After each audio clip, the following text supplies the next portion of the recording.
నా పాలన అద్భుతం, మంత్రులు బాగా పనిచేస్తున్నారు అంటూ ముఖ్యమంత్రి రేవంత్ రెడ్డి తన పాలనకు తానే సర్టిఫికేట్ ఇచ్చుకుంటున్నటువంటి పరిస్థితి. సో దీని పట్ల సర్వత్రా ఆశ్చర్యం, విమర్శలు కూడా వ్యక్తమవుతున్నాయి. దేవిప్రసాద్ గారు ఎందుకు పాలన అద్భుతం అని అభివర్ణించుకుంటున్నారు? వాస్తవ పరిస్థితి గ్రామాల్లో ఏముంది? ఎటువంటి రిపోర్టు కనపడుతుంది? ఇప్పుడు రాజేష్ గారు, పాలన అద్భుతం అని ఎవరు అనాలి? ప్రజలు అనాలి, లబ్ధిదారులు అనాలి.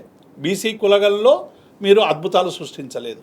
పోనీ 100 రోజుల్లో 6 గ్యారంటీలు అన్నారు. 6 గ్యారంటీలలో 10 గ్యారంటీలు చేసినా మేము 6కు 4 ఎక్కువ చేసినామంటే అద్భుతం అనొచ్చు.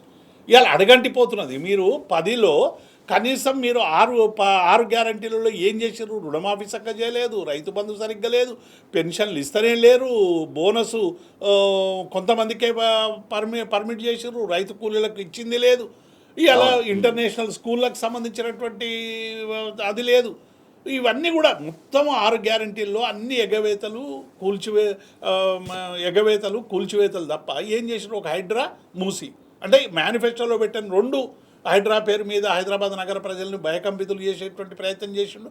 మూసీలో పేదల బతుకులు బుగ్గు చేసేటువంటి పని చేసిండు. ఎక్కడ అద్భుతం జరిగిందని? అద్భుతం. అందుకే ఇలా తనకు తాను సర్టిఫికేట్ ఇచ్చుకుంటుండే ఎవ్వరు ఇచ్చేటువంటి పరిస్థితి లేదు, మంత్రులు ఇచ్చేటువంటి పరిస్థితి లేదు. ఎందుకంటే మంత్రులే అనేక సందర్భాల్లో అనేక రకాలుగా మాట్లాడుతున్నారు. కనీసం ఎమ్మెల్సీలనే మాట్లాడుతున్నారు అంటే వాళ్ళ ఎమ్మెల్సీలే చింపేస్తున్నారు. ప్రభుత్వం చేసినటువంటి కులగణన చక్కగా లేదని. రాహుల్ గాంధీ అపాయింట్మెంట్ల కోసం ఎట్లా తపన పడుతున్నాడో చూసినాం.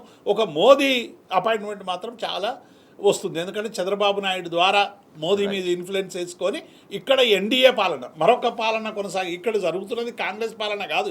ఇది డెఫినెట్గా చంద్రబాబు నాయుడు సారథ్యంలో ఆయన చేస్తున్నటువంటి ఒక ఎల్లో ఎన్డీఏ పాలనలాగా జరుగుతున్నది.